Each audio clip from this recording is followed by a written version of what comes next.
그리고 그 세 가지가 바로 제일 첫 번째 인풋, 투입이라고 이야기하는 거고요. 두 번째 프로세스, 마지막으로 아웃풋이라는 것이 있다라고 보시면 되시는 거예요. 그래서 경영은 모두 세 가지의 구성 요소를 가지고 있고 그 세 가지가 인풋, 프로세스, 아웃풋이라고 얘기하는 세 가지가 되고 얘네들에 대해서 간단하게 보시면 되는데 먼저 인풋이라고 얘기하는 거예요. 그냥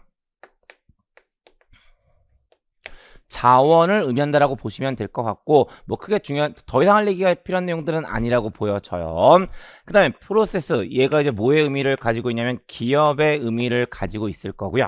이 기업은 활동을 할 거고 그 활동은 직접적인 활동과 간접적인 활동으로 나누어진다라고 보시면 되는데 교재상으로 이제 싱크로를 좀 맞춰드리면 직접적인 활동을 기업 활동이라고 얘기하는 거고요. 간접적인 활동을 관리 과정이다라고 얘기하는 거고 이제 그걸 합쳐서 기업 경영이라고 한다라고 얘기하는 거예요. 그리고 이제 여기에 대한 좀 더 구체적인 얘기를 하게 되면 우리는 종강을 해야 돼. 종강을 해야 돼요. 그러니까 지금은 일단 그냥 프로세스는 기업을 의미하고 이 기업은 활동을 한다라는 정도, 그 정도만 정리하시면 되는 거고 더 이상의 이야기들은 지금은 필요 없는 내용들이라고 보시면 되고요.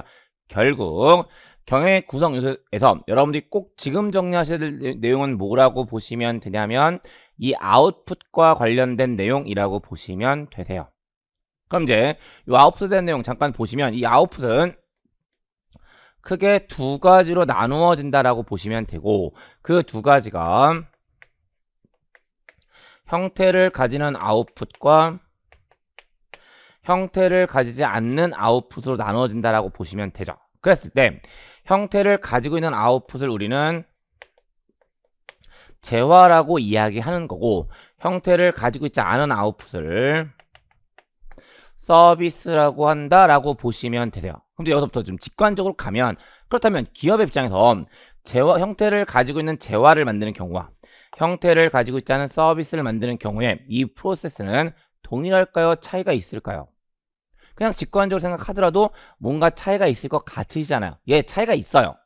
그러다 보니까 시험 목적상으로 이제 뭘 정리하는 게 너무나 중요해져 버리냐면 재화와 서비스의 차이점을 정리하시는 것이 너무나 중요한 상황이 되어 버린다 라고 보시면 되고요. 그 목적상 교재 5페이지입니다. 5페이지 보시면 재화와 서비스를 비교하고 있는 표 하나가 들어가 있고 그 표의 중요성은 아무리 강조도 지나치지 않습니다.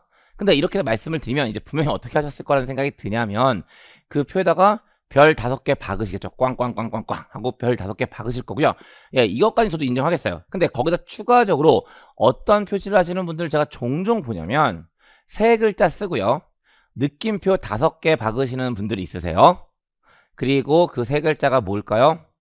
외울 것 이라고 쓰시는 분들이 있으신데 예, 이거 외우실 거 아닌 거예요.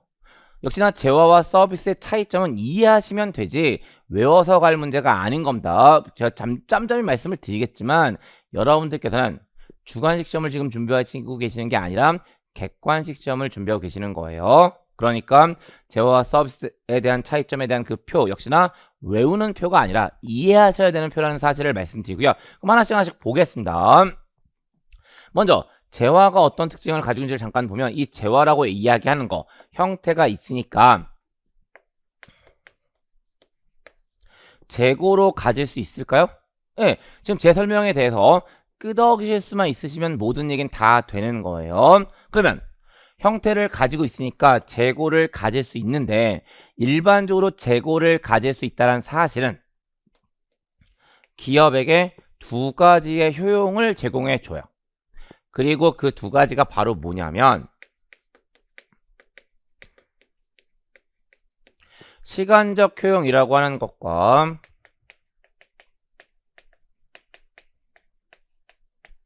장소적 효용이라고 하는 두 가지를 제공을 해주죠.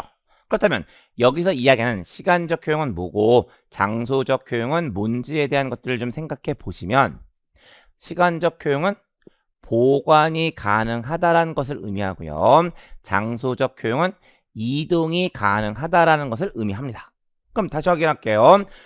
재화는 보관이 가능하고 이동이 가능할까요? 그렇죠, 그렇죠. 그럼 이제 이 보관이 가능하다는 사실은 어떤 얘기들을 이제 만들어 주냐면, 기업은 재화를 만드는 시점이 있을 거고, 그 재화가 만들어지면 소비자가 그 재화를 소비하는 시점이 있을 거예요. 그럼 보관이 가능하니까 생산 시점과 소비 시점은 일치해야 될까요? 일치할 필요가 없을까요?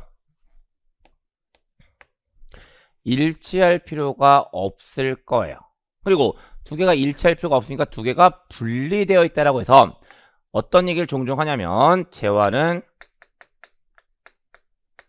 분리성의 특징을 가지고 있다라고도 이야기하죠. 그러면 생산 시점과 소비 시점이 일치할 필요가 없으니까 생산자와 소비자가 만날 일도 없어요. 그러니까 고객 접촉 정도는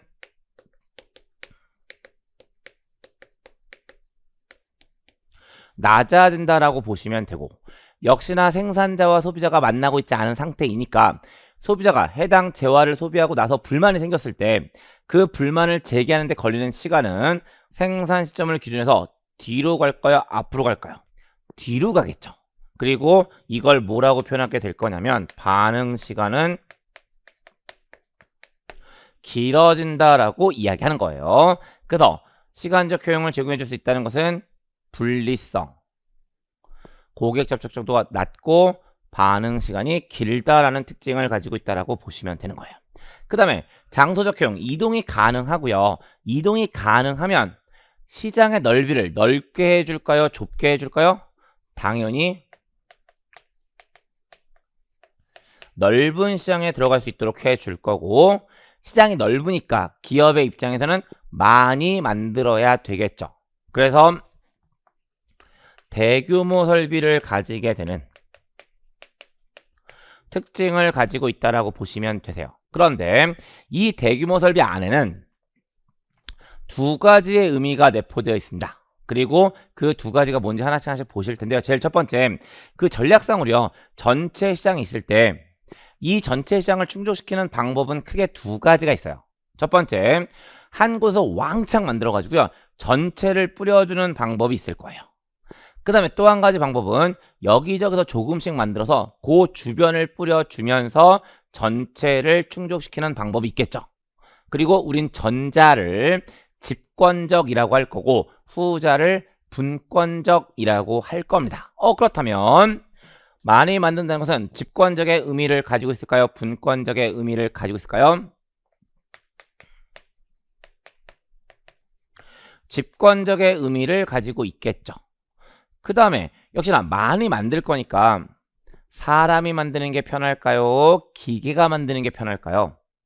기계가 만드는 게 편할 거예요. 결국 대규모 설비라는 것은 기계가 만드는 게 편하다라는 의미를 가지고 있는데 그대로 쓰지는 않을 겁니다. 역시나 없어 보이니까. 그래서 그걸 뭐라고 쓸 거냐면 자본집약적인 특성을 가지고 있다라고 이야기하죠. 그래서 대규모 설비라는 것은 다시 집권적이란 의미와 자본집약적이란 의미를 가지고 있다라고 말씀드린 거고요. 여기까지 정리하시면 교재에 들어가는 그 표의 맨 마지막 줄 빼고는 전부 다 말씀을 드렸고요. 요게 재화에 대한 특징이라고 보시면 되는 거예요. 그럼 이제 한 가지 빼고요. 이제 다 말씀드렸으니까 이제 뭐에 대한 얘기를 좀 해야 될 듯 하냐면, 서비스는 그렇다면 어떤 특징을 가지고 있는지에 대해서 이야기를 해야 될 듯한데, 제가 재화에 대한 설명이요, 다 이거 물어 뜯어서 다 한 거잖아요. 그렇다면 서비스는 형태를 가지고 있지 않은 상태가 되니까 그냥 이거 뒤집어 엎어버리면 될 겁니다. 그러니까 그냥 구두상으로만 정리해서 보시면 서비스는 재고를 가질 수 없을 거예요. 그리고 재고를 가질 수 없으니까 시간적 효용과 장소적 효용을 제공해 줄 수 없을 겁니다. 그럼 먼저 시간적 효용을 제공해 줄 수 없다는 것은 보관이 안 된다는 이야기가 되니까 생산 시점과 소비 시점은 일치해야 되고요. 이걸 그렇다면 비분리성이라고 이야기하겠죠. 그 다음에 생산자와 소비자가 만나고 있는 상황이니까 고객 접촉 정도는 높아질 거고요. 그 상황에서 소비자가 불만이 생기면 바로 생산자의 기싸대기를 갈겨버리겠죠. 그래서 반응 시간은 짧아진다라고 보시면 되세요.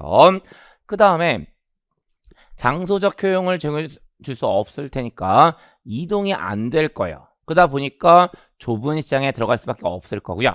시장이 좁으니까 소규모 설비를 가져갈 수밖에 없는데 대규모 설비가 이런 의미를 가지고 있다면 소규모 설비는 분권적이고 노동 집약적이라는 특징을 가지고 있다라고 보시면 돼요.